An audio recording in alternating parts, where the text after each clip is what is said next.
go to my questions, I want to welcome the new ranking member of the subcommittee, Senator Hyde-Smith. She will be an absolutely terrific partner for you. And I can assure you, Senator, that Chairman Schatz will also be a great partner. I have been either the chair or ranking member of the subcommittee for many, many years, and it's great to know that it's in such good hands. And those compliments do not count against my time. Noted. Thank you. Compliments never count against your time. Mr. Secretary, welcome. The administration is proposing once again to zero out important programs like the Bridge Formula program. In fiscal year 23, Congress provided more than $1 billion in funding for the Bridge Formula program, which benefits many rural states, including my state of Maine. As you know, this is a program that was created by this very subcommittee, and it has been very effective in improving and replacing our nation's deteriorating bridges. In addition, as the ranking member has pointed out, the budget includes no funding for the popular and effective RAISE grant program.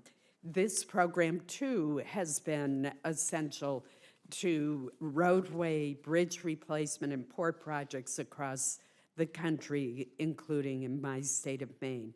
The budget request instead is shifting these important programs to be funded solely by the bipartisan infrastructure funding rather than complementing annual appropriations. I was one of the 10 negotiators of the Bipartisan Infrastructure Act, and I can unequivocally state that the funding from that historic law was intended to be supplemental. It was not intended to supplant the regular appropriations. So proposing to eliminate the annual appropriations not only conflicts with clear congressional intent, but also dilutes the impact and limits the reach of the program. And I must say, the administration has been very quick to laud the bipartisan infrastructure program, to take credit for its role in shaping it, but now it's submitted a budget that dilutes its impact. Can you explain to me why you're allowing for supplanting the funding rather than following congressional intent? Well, let me first associate myself with your remarks about the RAISE program, which is both popular and highly effective. And in my travels in particular, as I visit communities where we've been able to fund projects through that program, you can see the effect that it has. Likewise, we continue to enthusiastically pursue the deployment of the funds that are available to us in the Bridge program and others that were contemplated both in the Infrastructure Investment and Jobs Act and could be subject to future opportunities for appropriation as well.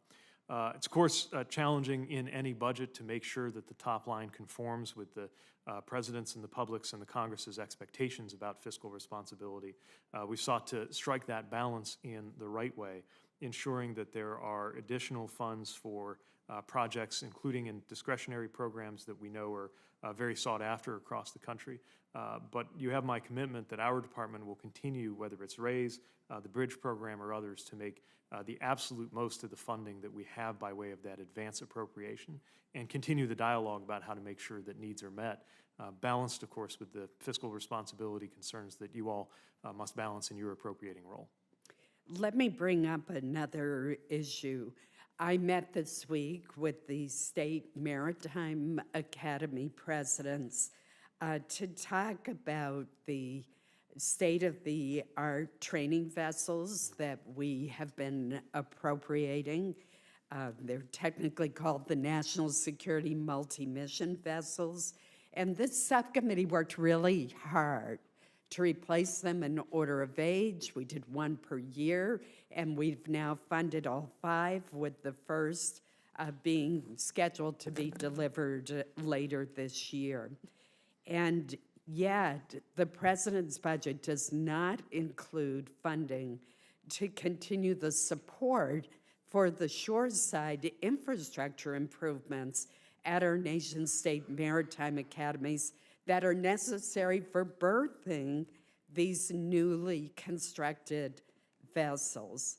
And I don't understand that, because we're not going to get the benefits to the cadets, nor to the merchant marine, nor to our military, nor to our nation in general, if the administration doesn't help fund the infrastructure required to accommodate and operate these ships. Why did the administration slash this account? And I use the word slash advisedly. Well, we are excited about what these NSMVs are going to mean for the future of the Merchant Marine, for the cadets, and for the country. We're very much looking forward to construction and delivery proceeding. The President's budget for '24 includes $19.2 million to cover some unanticipated steel cost increases for one of the vessels. It continues funding for the program, and also flexibility for management of the fleet following the construction and delivery of the vessels and through their life cycle. But there is, I think, going to have to be a continued conversation about the responsibilities on the vessel itself and then the shoreside resources.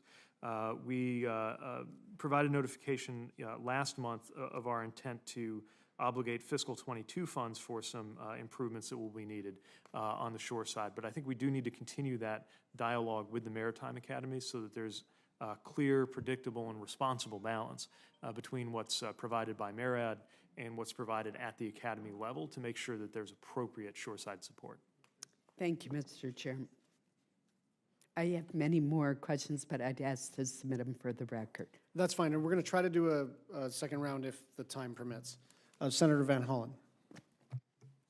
Thank you, Mr. Chairman, and thank you for mentioning the terrible crash